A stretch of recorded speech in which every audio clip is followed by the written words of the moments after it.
They found him in her doorway on the last morning of the storm, and by then the town had already decided what his death would mean. Another man swallowed by her cabin, they would say. Another good soul who wandered too close to the widow they called cursed. What they did not expect was for him to open his eyes 3 days later and ask, in a voice like gravel dragged over ice, for more broth.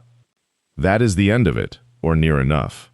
To understand how a half-frozen trapper came to be bleeding out on a woman's threshold in the worst blizzard in 10 winters, you have to go back to the morning before, when the sky over the high basin was the color of a bruise, and she was already awake, feeding the fire before the birds had found reason to.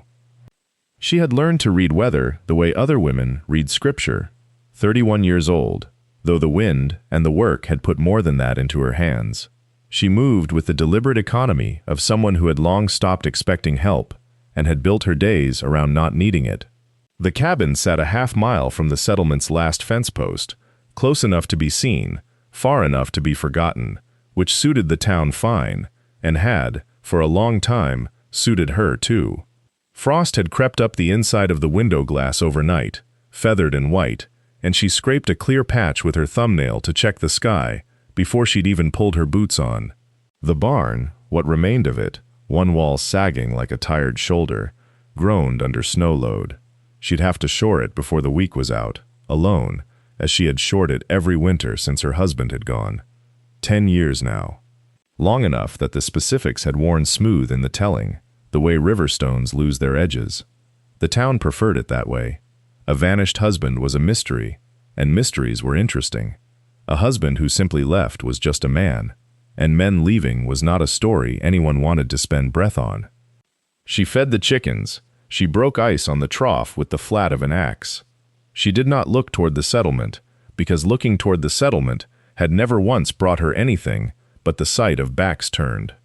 By midday, the wind had teeth in it, and by dusk it had claws, and she banked the fire high and told herself the storm would pass over her the way storms always did, loud, furious, indifferent, and that she would wake tomorrow to dig herself out, same as always. She did not hear him fall. She heard, instead, the dogs go silent in a way that meant something living was near, and then a weight against her door, heavy enough to rattle the latch, and then nothing at all.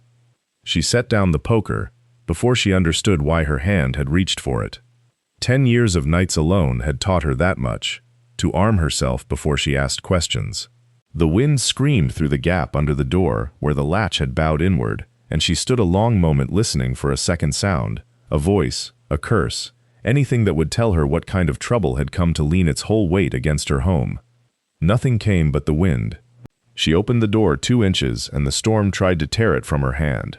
Snow drove sideways, stinging, and at her feet lay a shape too large to be anything but a man, face down, one arm flung across her threshold as if he had meant to knock and the strength had gone out of him mid-motion. His coat was crusted white, and beneath the crust she could see dark bleeding through at the shoulder, already freezing at the edges into something the color of rust. She did not call for help. There was no one to call. The nearest cabin was a mile off through a storm that would kill a man in 20 minutes, and this man looked like he had already spent most of what the night had allowed him. She got her hands under his arms. He was heavier than the barn door she'd rehung alone that spring, heavier than the ox yoke she'd dragged out of the mud the year the rains wouldn't stop, and for a moment she thought the storm would win this argument the way it won most of them.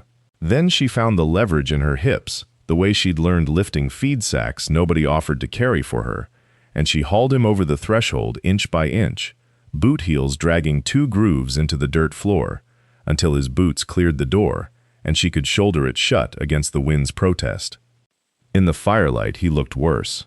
A gash along his shoulder, deep enough to want stitching, frost blistering the rim of one ear, hands like something carved and left out too long, fingers curled stiff around nothing.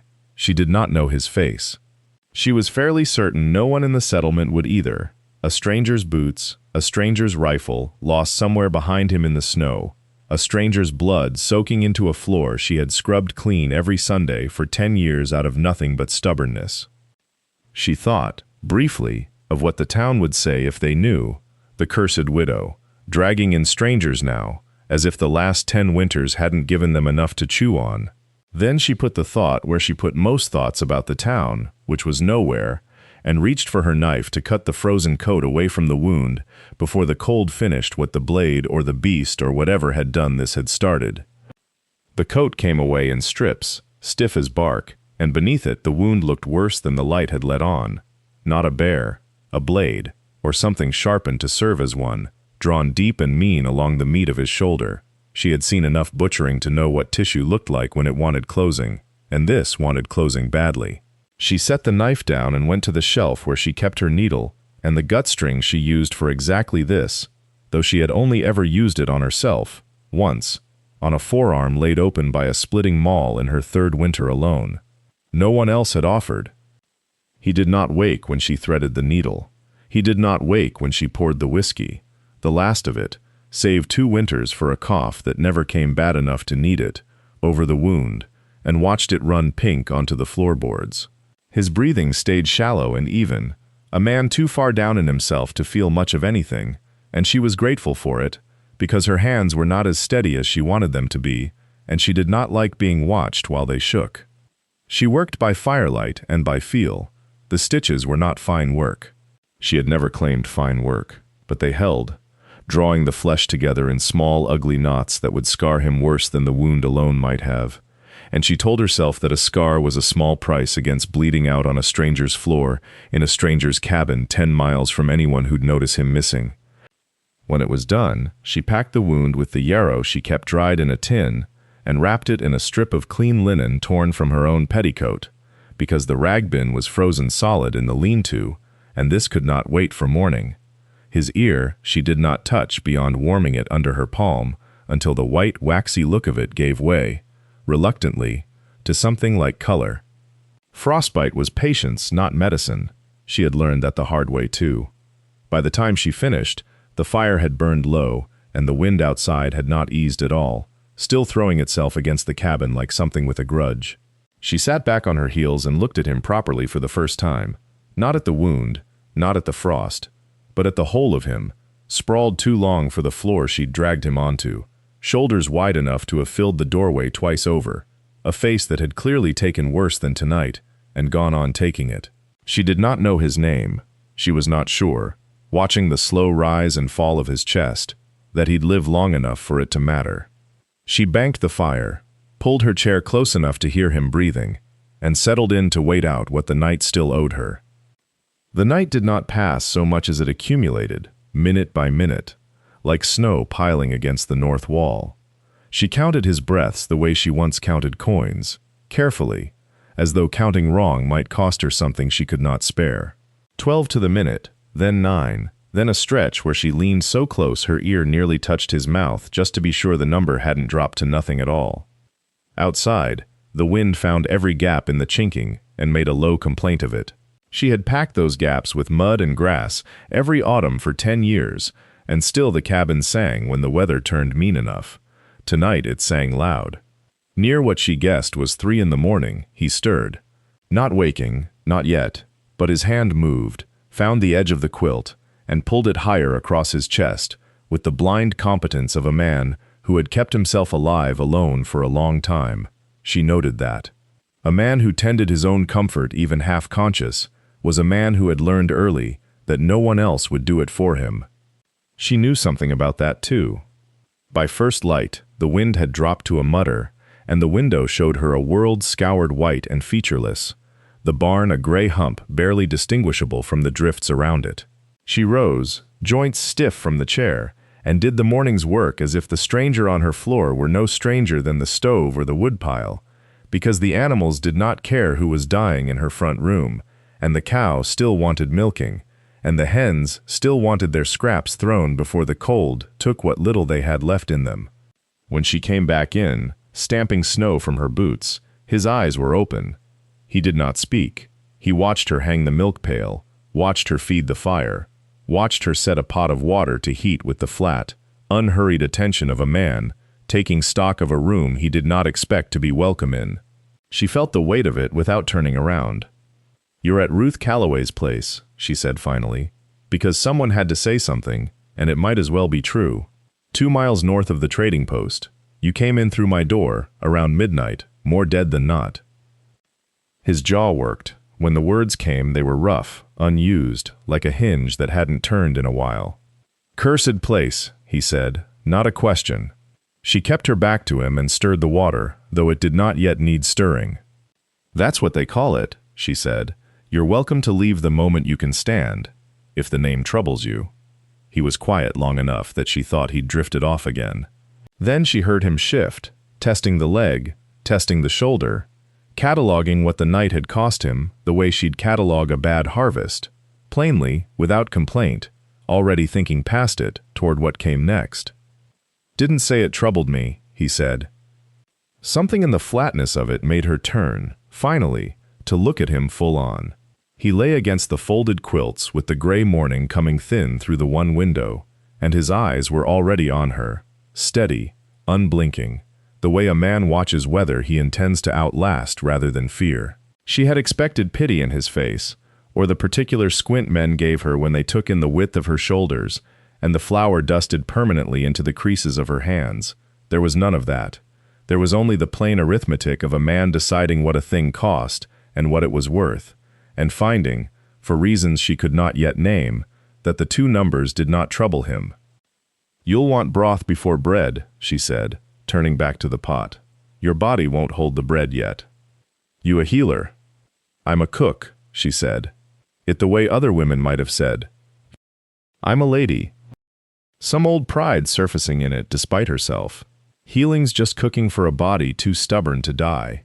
He made a sound that might have been a laugh, if a laugh could be filed down to its bones.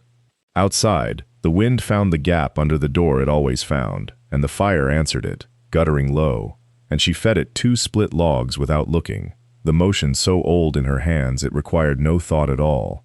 She was aware of him watching that too, the economy of it, the lack of wasted movement, and something in her chest went tight and unfamiliar, being watched like that, being seen doing a thing, rather than merely tolerated for doing it. 10 winters, he said. They told me at the post. Cursed on account of 10 winters. They tell strangers a lot of things at the post. She ladled broth into a tin cup, careful of the heat, and carried it to him. Their hands did not touch. She made certain of that, the way she made certain of most things now, out of long habit rather than fear. "You planning to ask me if it's true?" Didn't ride in with the strength for extra questions. He took the cup. His fingers, she noticed, were scarred in a dozen small white lines, old cuts from rope or blade or wire. The hands of a man who had made his living from the same unglamorous stubbornness she had. Figured the truth come around on its own schedule. "It might," she said, "and it might not. Depends how long you stay." He drank the broth slow, watching her over the rim of the cup, and did not answer that, and she found she did not mind the silence half as much as she minded the way her own pulse had picked up waiting for him too. The wind picked up outside, testing the shutters the way a man tests a fence for weakness, and she went to check the latch out of the same old habit that made her check everything twice. The cabin held, it always had, through worse nights than this one, though she did not say that aloud. There was a kind of pride in a thing surviving that did not need announcing. He watched her cross the room and back, and something in his face shifted, not softness exactly, more the look of a man doing arithmetic he had not expected to need. "You built that yourself," he said. "The shelving there, the joints." Had to build something. Most women I've known would have hired it done, or gone without. Most women you've known had someone to hire. She said it without bitterness, the way she said most things now, facts laid out flat like planks. "I had a hammer and a winter, with nothing else to do in it." He did not answer that, but she saw him look at the shelving again, longer this time, the way a man looks at work he respects and did not expect to find here. She had learned, over 10 winters, to read the difference between a man looking at her and a man looking past her at what she'd made, and this was neither exactly, which unsettled her more than either would have. The fever broke sometime near midnight. She knew it by the smell of him first, sweat gone sour then clean, and by the way his breathing changed from the shallow catch of a man fighting something to the slower draw of a man who had won, at least for now. She sat by the fire mending a torn seam in his coat, the wool rough and smelling of pine sap and old blood, and did not sleep, because sleep in that cabin had never come easy, and she had stopped expecting it to. Near dawn he spoke again, voice thick with the last of the fever. "The postkeeper said you fed a man near broken with something better than he had cause to expect. Postkeeper talks a great deal for a man who sells flour. Said the last one who got fed like that didn't stay to say thank you proper." She kept her eyes on the mending. The needle went in, came out, went in again, steady as a heartbeat that refused to hurry for anyone. "The postkeeper," she said, "wasn't there when he left, and neither was anybody else worth naming.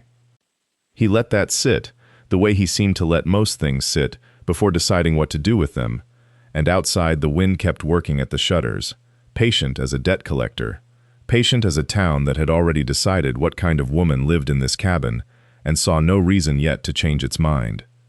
He did not ask again that night, and she was grateful for it, because there were only so many ways to say the same true thing before it started sounding like an excuse, and she had spent 10 winters refusing to make excuses for a man who had never once made any for himself. By morning the fever had broken fully, and with it something in the way he watched her move through the small routines of the cabin, the banking of the fire, the measuring of the last of the cornmeal, the checking of the traps she had set herself along the frozen creek because no one else had offered, and she had long since stopped waiting for offers. He watched the way she favored her left shoulder when she lifted the water bucket, an old injury she never named. He watched the way she counted the flour twice before deciding how much to use, as though the number might change if she was not careful. He said nothing about any of it, but he began, without asking, to split the wood himself, standing at the block behind the cabin, in the gray early light, his splinted leg braced awkward against the packed snow, and the sound of the axe carried clean and even across the yard, a sound the cabin had not heard in 10 years that did not belong to her own hands. She stood at the window with a cup of chicory coffee going cold between her fingers and watched him work slower than a whole man but steadier than most, and she found she did not know what to do with the quiet that settled in her chest at the sight of it, so she did what she always did with things she did not know what to do with. She went back to work. At midday he ate what she gave him without comment on its plainness, and when he finished, he set the plate down and said, "Postkeeper's wrong about one thing." "Only one?" "You didn't feed that man near broken because you had cause to hope for thanks." She looked at him. "No." "Then why?" The wind had died some since dawn, and in the stillness his question sat between them plain and unadorned, the kind of question a careful woman did not answer quickly. She folded her hands in her apron and looked past him to the fire, where the last log had settled into coals the color of a harvest moon. "Because somebody has to," she said finally, "and it might as well be somebody who knows what it costs." He did not press further. But that afternoon, when she went out to check the smokehouse, little more now than a leaning frame and a door that no longer shut true, she found he had already dragged fresh timber from the woodlot and set it square against the wall, waiting, as if the answer she'd given him had settled something in his own accounting that he had no intention yet of speaking aloud. She did not thank him for the timber. That was not the custom between them yet. Thanks passed back and forth like coin neither of them trusted the weight of, and so instead she brought him coffee at midday, black and bitter the way she made it for herself, and watched him drive the first peg through the new corner joint with 3 clean strikes of the mallet. He worked the way he ate, without waste. Each board he chose he turned over twice in his hands, sighting down its length for warp before he set it, and when a plank split under the saw, he did not curse it, but simply laid it aside for kindling and reached for another, as though loss of that kind was a fact of the world and not an insult to be answered. She had forgotten what it was to watch a man build something that would still be standing come spring. Her husband had built nothing. He had mended what broke because mending was cheaper than replacing, and he had done even that with his mouth pulled into a line that told her the work cost him more than the coin would have. This man's mouth did not pull. He set the mallet down between strikes, only to measure, and even then his eyes went first to the wood and only after to the sky, gauging light the way other men gauged company, as something to be used well while it lasted. By the 3rd day the frame stood square enough to hang a door on, and he stepped back to look at it with the same flat attention he gave everything, no pride in it that she could see, only the satisfaction of a thing finished right. "It'll hold smoke," he said. "It held nothing before," she said, "not even itself." He did not answer that, but something in his jaw shifted, the way it did when he was turning a thought over, before deciding whether it deserved the effort of speech. She had learned already to wait for those. Most men filled silence the moment it opened, as if silence itself were an accusation. He let it lie there, unafraid of it, and she found she no longer needed him to fill it either.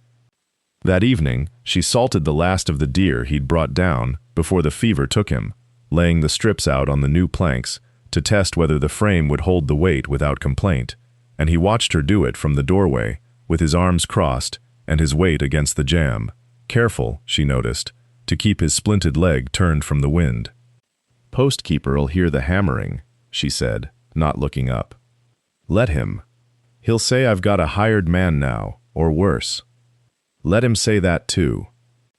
She glanced at him then, and what she found in his face was not defiance exactly, nor challenge to the town, but something quieter and more unsettling to her.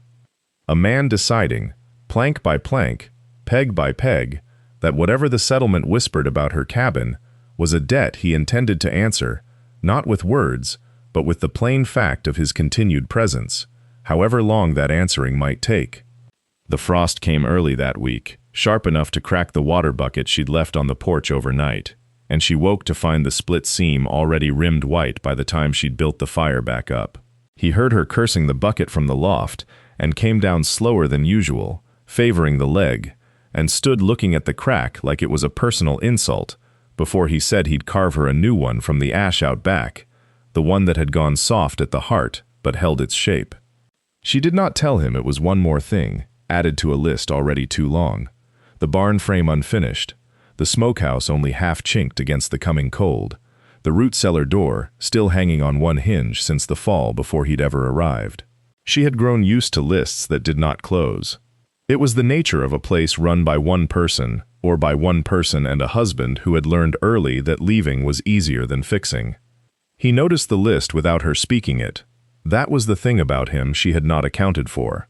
He moved through the cabin and the yard the way a man reads a field before planting it, cataloging what was broken before anyone asked him to mend it, and by mid-morning he had the bucket staved and hooped and sitting full again by the door, and had also, without comment, rehung the cellar door so it swung true. She stood in the doorway holding the mended bucket and felt something she did not have a ready word for. Not gratitude exactly, because gratitude implied she'd asked, and she hadn't asked for any of it. It was closer to the feeling of watching weather change before the sky admitted it, a shift she could feel on her skin before she could name its source. At the trading post that same afternoon, the keeper's wife made a point of asking, loud enough for the porch to hear, whether the widow's hired man knew yet how her first husband had gone. Ruth had heard variations of the question all 10 winters, pitched sometimes as concern, sometimes as warning, always as entertainment. She answered as she always answered, flat and short, and turned to go. It was the keeper's wife's husband who answered instead, unbidden, that he'd heard the fever trapper wasn't hired at all, wasn't paid a cent, and stayed anyway, and that this seemed to trouble the town considerably more than any curse ever had. She carried that observation home like a coal cupped careful against the wind, turning it over while she walked, unsure whether it was comfort or new danger. A man who stayed for nothing was harder for the settlement to explain than a man who vanished for a reason, and the town, she had learned long before he arrived, did not forgive what it could not explain. She found him in the barn's half-frame that evening, working past the last light by feel more than sight, his hands finding the joints he had already cut 100 times that week. The new timber smelled of resin and cold. She stood in the doorway with the coal of that thought still cupped inside her, and she did not know how to hand it to him without it burning something. She told him what the keeper had said. Not the wife's question, he'd have shrugged that off, he'd heard worse, but the husband's answer, unbidden, in front of the porch.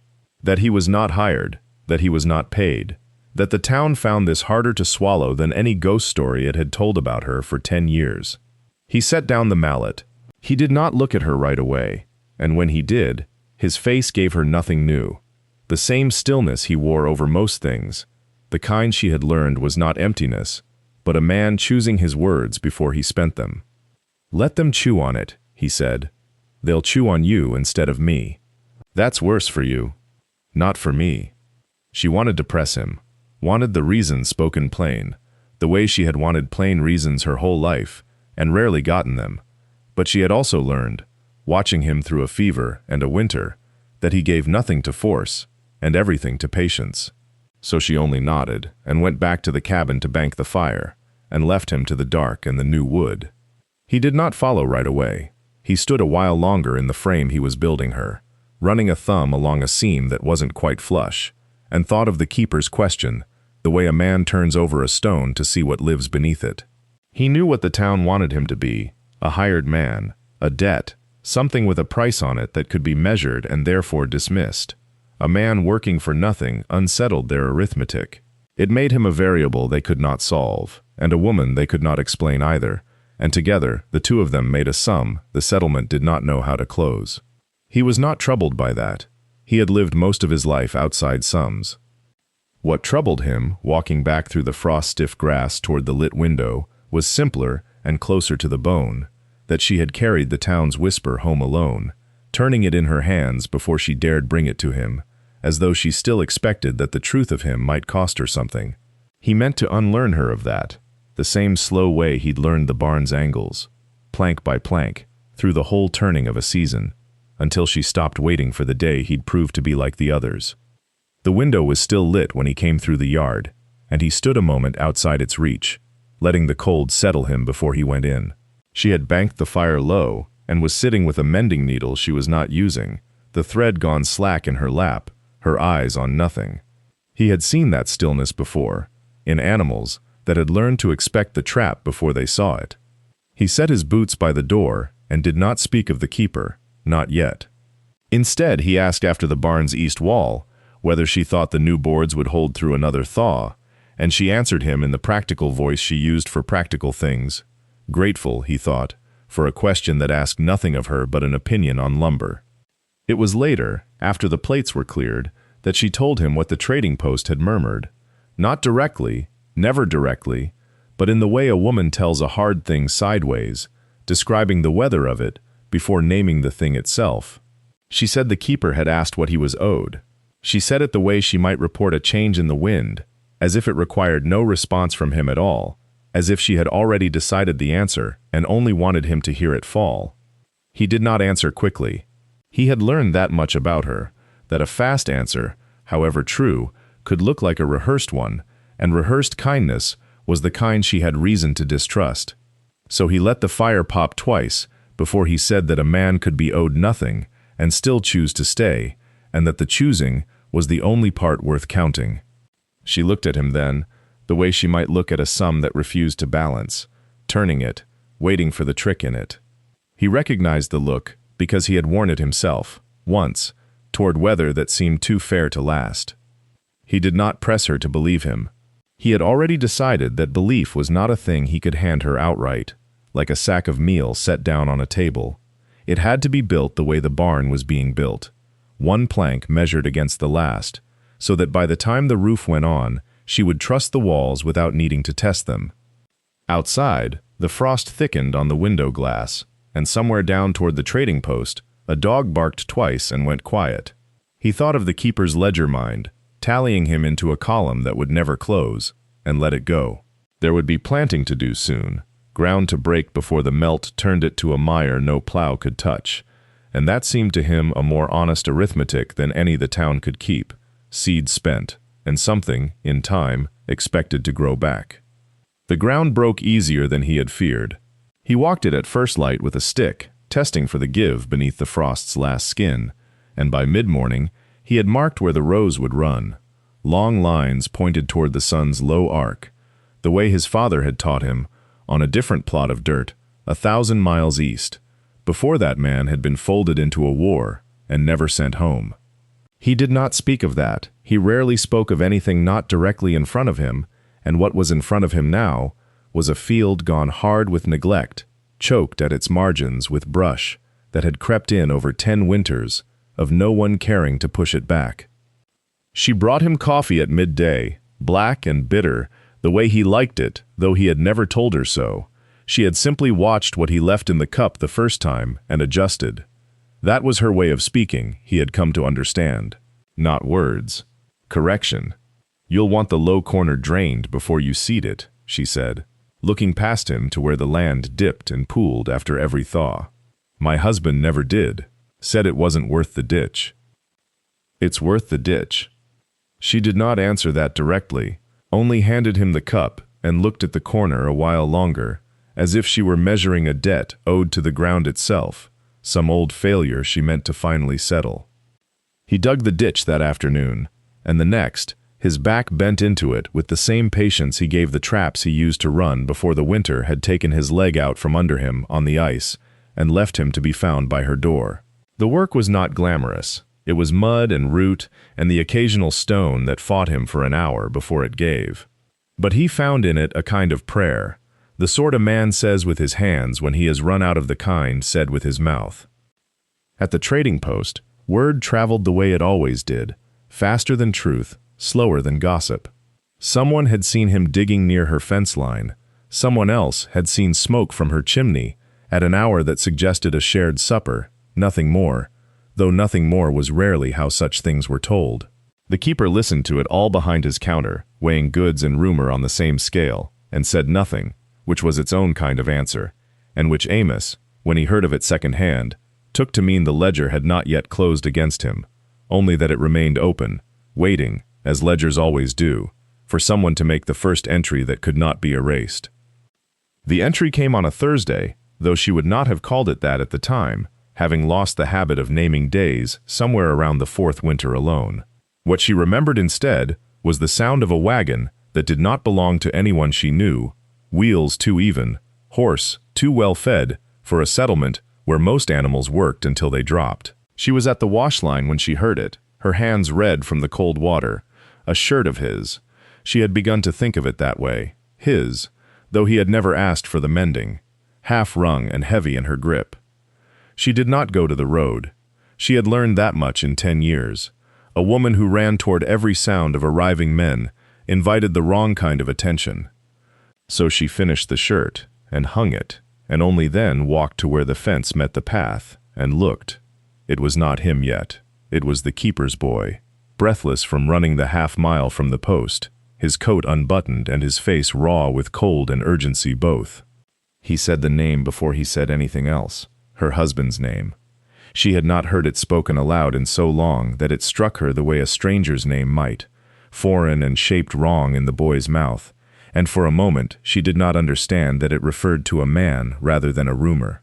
He was 3 farms back, the boy said, asking after the widow with the cursed cabin, not knowing, or perhaps knowing exactly, that the widow he asked after was the wife he had left. She thanked the boy the way she thanked everyone, plainly, without drama, and sent him back with a heel of bread for his trouble, because that was the shape her gratitude always took, food being the only currency she had ever been permitted to spend freely. Then she stood at the fence a long while after he had gone, watching the road as though it might explain itself if she looked at it hard enough. She did not tell him when he came up from the barn, sweat-damp despite the cold, a length of new-cut rail balanced on his shoulder. She meant to.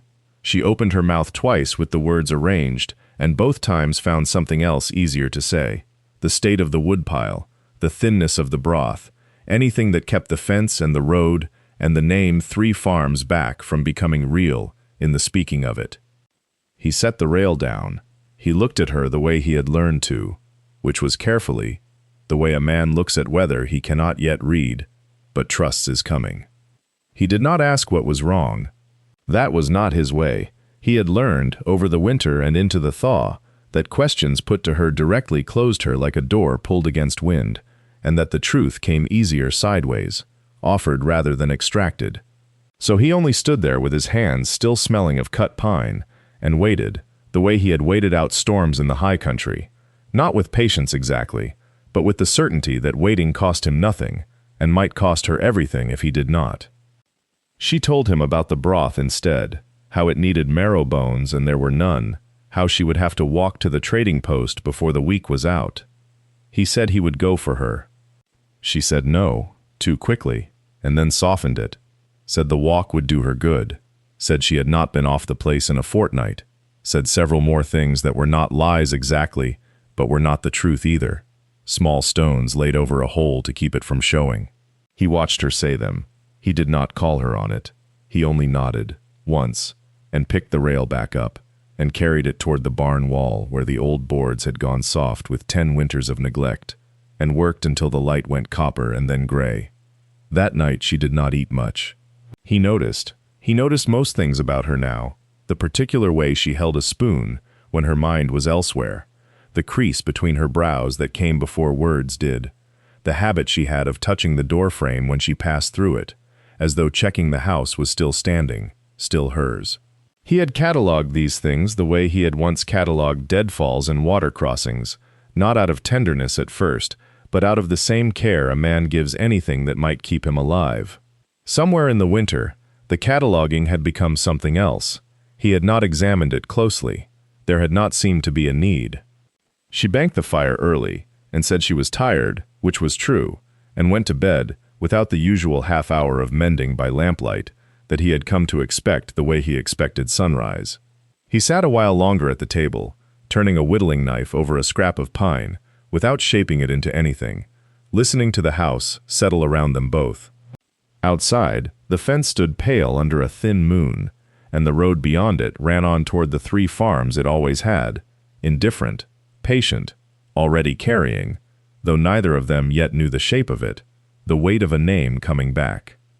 The road brought him 3 days later, though she did not know it yet, and the not knowing sat in her the way weather sits in a room before it breaks, a pressure felt before it is named. She woke before light, as she always did, and found the fire already stirred and the kettle set, and she stood a moment in the doorway, with her hand flat against the frame, not from habit this time, but because her legs had gone strange and slow, as though her body had heard something her ears had not. He noticed most things about her now, the way a man notices weather he has learned to read for his own survival, and he asked nothing, only set a second cup down beside hers, and went out to the barn before the question could form between them.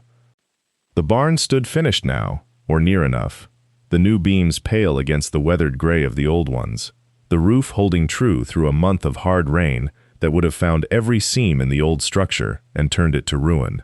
He had built it low and wide, the way the trapper build things, no ornament, all purpose, and there was a satisfaction in it he had not expected to feel, a settling of something in his chest each time he passed under the doorframe he had squared himself. At the trading post that morning, the talk was different. He felt it before he heard it, the way men's voices dropped and picked back up when he came through the door, the way old Hollis behind the counter did not meet his eye, but instead studied the ledger too closely for a man who could not read past his own name. He bought nails he did not strictly need, and waited. It was the freight driver who said it, finally, not unkindly, the way a man passes along weather he did not make and cannot stop. A rider had come through the county seat, asking after a woman with a cabin near the 3 farms. Asking whether she still held the land. Asking, twice, whether she had money put by. The trapper set his coin on the counter with a hand that did not shake, though something behind his ribs had gone very still and very cold, colder than any January he had crossed alone. He did not hurry back. Hurrying would have told them something he was not yet ready to give away, and he had learned patience, the way he had learned weather, by respecting what it could do to a man who moved carelessly through it. He walked the long way, past the fence line he had mended, past the smokehouse frame he had only begun, and he thought of her hand on the door frame that morning, checking that the house still stood, still hers, and he understood, without anyone having told him plainly, exactly what kind of storm was coming, and from which direction, and that it had a name he had not yet heard her say aloud. He came up the last rise as the light was going flat and gray, the way it did before snow that meant business, and he found her in the yard with her arms full of split wood, counting the pieces the way she counted everything now, carefully, as if the world had taught her that carelessness cost more than she could afford to lose twice. He did not tell her what he had heard in the trading post, not yet. He told himself it was because the telling would keep till supper, till the fire was built and her hands were still, but the truth sat lower than that, in a place he did not examine closely. He was afraid of what her face would do. She noticed anyway. She always noticed. 10 winters alone had sharpened something in her that had nothing to do with eyes or ears, some older sense that read a man's shoulders before he opened his mouth. "You walked home slow," she said. "Not a question." "Roads are icing," he said, which was true and also nothing. She studied him a moment longer, then let it go, because that was another thing 10 winters had taught her, which doors were worth knocking on before a man was ready to open them himself. She turned back toward the house, Wood balanced against her hip, and he watched her go with the particular ache of a man carrying a weight he had not yet found the words to set down. Inside, she fed the fire, and he fed the stock, and the ordinary rhythm of the evening moved around the thing neither of them had named, the way water moves around a stone it cannot yet wear down. Supper was beans and the last of the smoked pork, and she ate slowly, watching him not eat at all. "Something's turned in you," she said finally, setting down her spoon. He looked at his hands. Big hands, scarred across the knuckles from a decade of traps and axes and cold iron. Hands that had rebuilt half her fence line and were framing a smokehouse she had not asked him to build. He thought about the rider at the county seat, asking after her land, asking after her money, asking in a voice the storekeep had said sounded like a man settling an old debt he'd decided, at last, was owed to him. "Man's been asking after you," he said. "Down at the seat." The color did not leave her face all at once. It went the way frost leaves a window, slow, from the edges in, until she was very still and very pale, and her hands had gone flat on the table like she was holding it down, or holding herself up. "What kind of man?" she said, though her voice already knew. He did not answer right away. Outside, the wind had begun to find the gaps in the shutters, testing them, the way it always tested things that had not yet been proven strong enough to hold. "The kind," he said slowly, "that only comes back when he hears there might be something worth coming back for." She did not speak again for a long moment. The lamp between them guttered once, caught, steadied, and in that small failure of light she seemed to age a decade and then recover it, the way a face does when it decides not to break in front of a witness. "He knows nothing's here," she said finally. "There's nothing here to know." He said nothing to that. He had learned, over the winter, that her silences carried more truth than her words, and that the fastest way to lose what little she gave him was to press for more than she offered. So he only reached for the coffee pot and poured what was left into her cup, though it had gone bitter and cold, because the pouring was a thing to do with his hands, while she found her way back to her own face. Outside, the wind kept testing the shutters.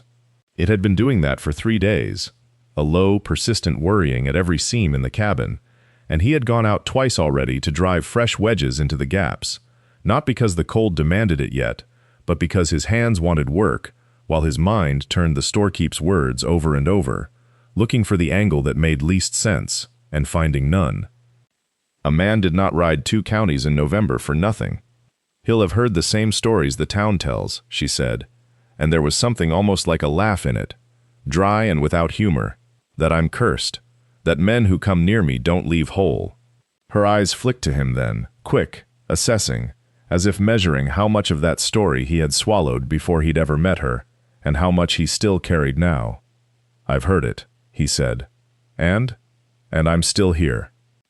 It was not much of an answer, but it was the only kind he gave, plain and flat as a plank laid down to walk on, and she looked at it the way she looked at everything he built for her, testing its weight before she trusted her feet to it.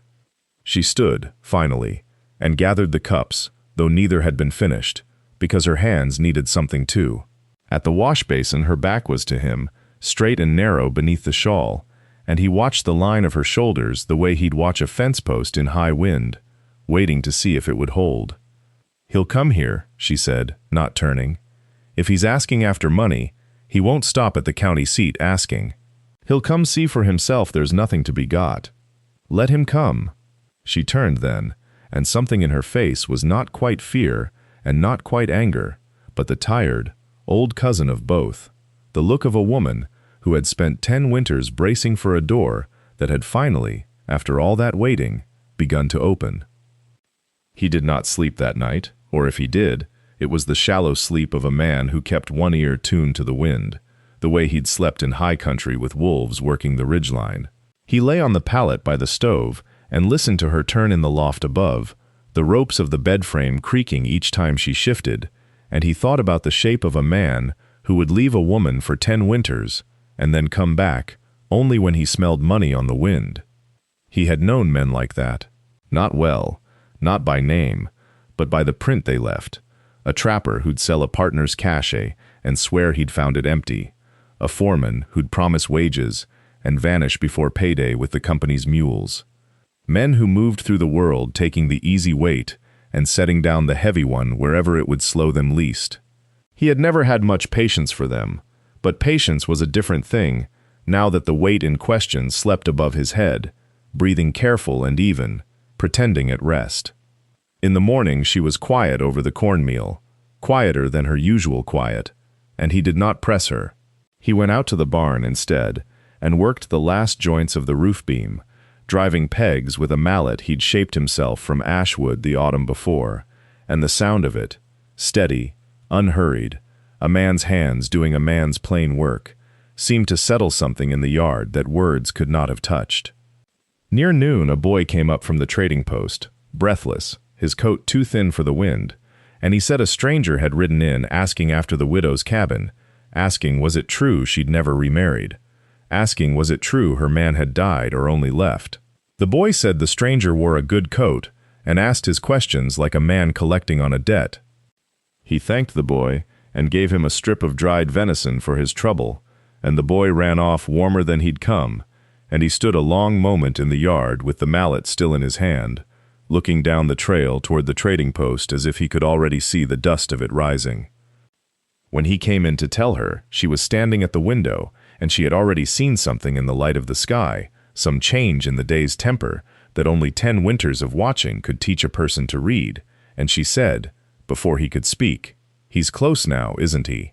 And it was not a question so much as a woman naming a weather she had felt coming her whole life. He set the mallet down on the barn's raised sill and did not answer her right away. There was a way of not answering that he had learned from years alone in the high country, a silence that was not refusal, but the taking of a measure, and she had come to know the difference between his silences, the way she knew the difference between a low sky that would pass and one that would not.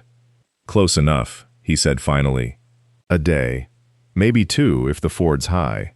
She nodded once and turned back to the stove, and he watched her do it, watched her hands find the same motions they always found. The lid lifted, the coals stirred, the pot set square, because that was the only answer she had ever given to trouble in 10 winters, to work through it with her hands until the trouble either passed or met her standing. He went out again before dark and walked the fence line he had mended in April, checking each post the way a man checks his own teeth before a fight he did not choose but would not run from either. The barn stood square against the last light, its new boards pale where the old ones had gone gray, and he stood in its doorway a long while, feeling the shape of the coming days settle into him the way cold settles into a wall before the freeze proper arrives. At the trading post that same evening, the talk had already started, quiet at first, and then not quiet at all, men leaning on the counter, repeating what the boy had said, adding to it, the way men do when a story is more interesting than the truth of it. Someone remembered the husband's face. Someone else remembered his boots, how fine they'd been, finer than a trapper's boots had any right to be. The postmaster said nothing, only listened, because he had learned enough in 10 years to know that a man returning after 10 winters was not returning for nothing, and a woman who had survived 10 winters alone was not the same woman he had left.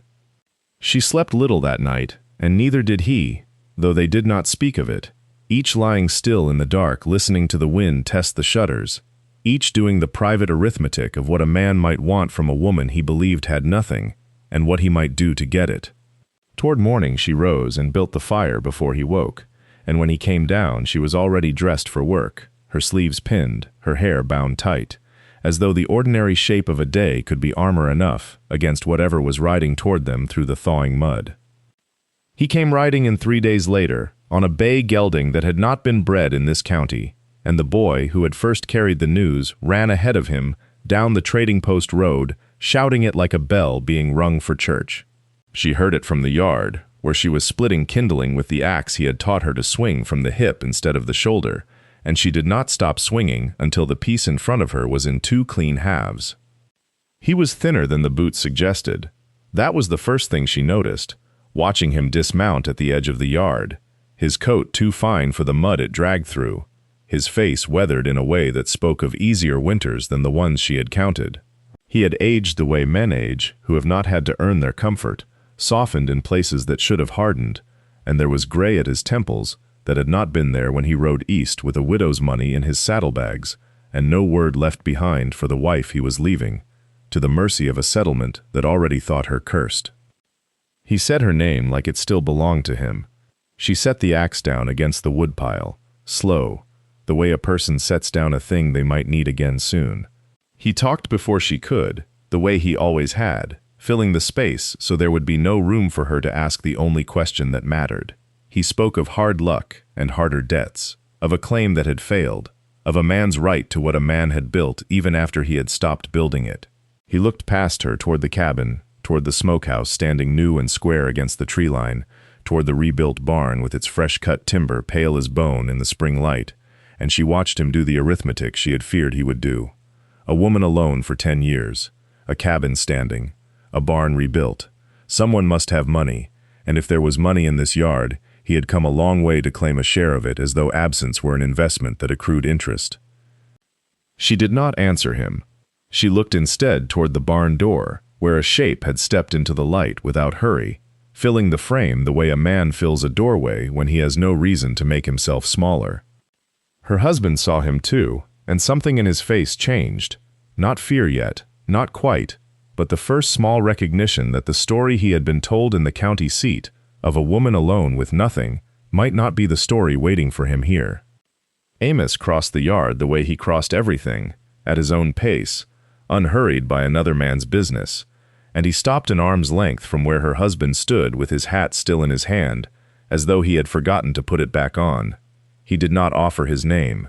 He did not ask for the other man's.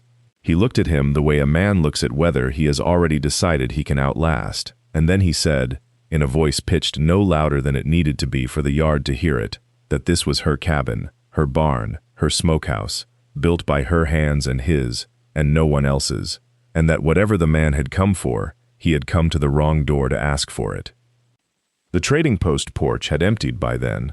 Word traveled fast in a settlement with little else to carry, and the men who had leaned against the rail all winter came down into the road to watch. The way men watch a fire they are glad is not on their own roof. Her husband felt them there before he saw them, the weight of attention he had once counted on and could no longer command, and she saw him understand, in the space of a breath, that the story he had told in the county seat, of a wife too foolish or too broken to manage without him, had not traveled with him back across the 10 years. It had stayed behind, useless, a coin spent in a country that no longer took his currency. He tried once more, his voice thinner now, something about a man's due, about what was owed a husband regardless of the years between, and Amos let him finish before he answered, because he had learned from her that a man who interrupts only proves he is afraid of what will be said if he does not. What Amos said was short. He said the man had left a woman alone in a cabin with the fire going out and had not come back to bank it, and no absence that long earned a debt. Only forgiveness the woman was not required to give. He said it plainly, without heat, the way he might have named the weather or the price of salt, and that plainness did more to the man's face than any shout could have. The men in the road did not speak. They only watched, the way a jury watches without needing to be asked for a verdict, and she stood in her own doorway, with her hands still smelling of the morning's bread, and she understood that, whatever came next, would not require her voice at all. The man's mouth worked once, twice, as though he meant to argue the point of law or custom, some ledger of marriage he still believed ran in his favor. Nothing came. He looked past Amos into the barn's new dark, the fresh-cut beams still pale as bone, and something in his face shifted from calculation to a kind of thin, cornered shame, the shame of a man caught not in a lie, but in the plain arithmetic of his own choices laid bare before witnesses. He had come counting on an empty woman in an empty house, and instead, he had found a barn standing where none had stood, a smokehouse framed against the tree line, a man twice his size who did not need to raise a fist to be believed. He turned to the men on the porch as if they might still be his men, as if 10 years and another wife's money had not already unmade that claim. None of them moved toward him. One spat into the dust, unhurried, the way a man clears his mouth of something bitter. Another simply turned back to his ledger of trade goods, as though the matter had already been settled and did not require further attention. The silence was not mercy. It was accounting, plain and unforgiving, the kind the settlement kept better than any bank. He looked once more at her in the doorway. She did not look away, and she did not step forward either. There was nothing left in her face for him to read as invitation or grief, only the flat patience of a woman who has already grieved a thing to its end and buried it properly, without a marker, the way you bury something you do not intend to visit again. He said her name, once, as though it might still open a door. It did not. The wind took the sound of it and gave nothing back. He mounted the horse he had ridden in on, a hired animal, rented, she would learn later, from a stable 2 counties over, paid for with money that was not entirely his own. He did not look back at the barn, or the smokehouse, or the woman he had once married in a church with borrowed shoes. He rode east, the direction opposite from wherever the second widow's money had run dry, and the road took him the way roads take most men who have used up what welcome they were owed, quietly, without ceremony, and without anyone troubling to watch him all the way out of sight. Amos stood in the doorway a moment longer, watching the dust settle where the horse had gone, and then he turned back toward the smokehouse frame, as if the morning's work had not been interrupted at all. The men on the trading post porch did not move for a long while after the hired horse had gone. They had come out to watch a reckoning, and found instead a departure so plain it left nothing to talk about, and men who have gathered to talk do not easily forgive being given nothing to say. One of them spat over the rail. Another shifted his weight and looked at the sky as though the weather might rescue the silence. It was the storekeeper who finally spoke, saying only that he supposed the flour order could wait until Tuesday, and the rest took that as permission to disperse, walking back to their wagons and their chores with the particular quiet of men who have watched a story end without getting the ending they had rehearsed on their own porches for 10 years. She did not come out to see them go. She stood at her window with the curtain held back an inch, watching the road empty itself of dust, and she found that what she felt was not triumph. It was closer to the feeling of setting down a sack of grain she had carried so long she had forgotten her arms could hang straight at her sides. Her shoulders ached in a new way, the ache of muscles unclenching rather than working. By the time Amos had the last of the smokehouse boards fitted, the light had gone long and gold across the yard, the kind of late afternoon that comes only a handful of times before winter closes its hand for good. He did not speak of what had happened at the barn door. He drove nails, and the sound of the hammer was steady and unhurried, a man returning to a task rather than escaping one. At the trading post that evening, the talk did turn, as talk will, but it turned smaller than it had ever been.